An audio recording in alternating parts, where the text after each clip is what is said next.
সকালবেলা ঘুম থেকে যখনই উঠি, কাজের তো আর শেষ থাকে না।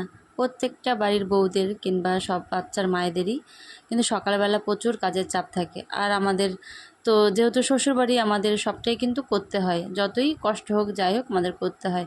কিন্তু বাচ্চারা কি সেটা বোঝে? দেখো, সকালে সব কাজবাজ করে রান্না করতে বসে গেছি, মানে ছেলেদের সব খাবার খাইয়ে দিয়ে সবাই টিফিন টিফিন দিয়ে রান্না করতে বসেছি।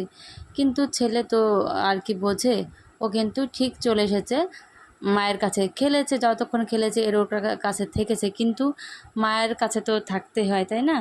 এখন মায়ের কথা মনে পড়েছে, আমি রান্না করতে বসলে ও আমার পায়ের কাছ দিয়ে ঘোরাঘুরি করবে, পায়ের কাছে বসে বসে খেলবে।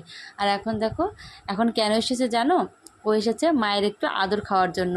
তো কোলে নিয়ে একটু আদর করলাম, তারপরে একটু বই পড়ালাম, কত গল্প, কত রকম ভঙ্গি, কত রকমের আহ্লাদ যে আমাকে করলো তার ঠিক নেই। এটা সব বাচ্চারাই করে। আর এরকম মানে কি বলবো, এমনই থাকে সংসারে কাজ যে একটুও বাচ্চাদের সময় দিতে পারি না। কষ্ট হয় যখন কাজের চাপ থাকে, ওরা কান্নাকাটি করবে কিংবা কাছে আসতে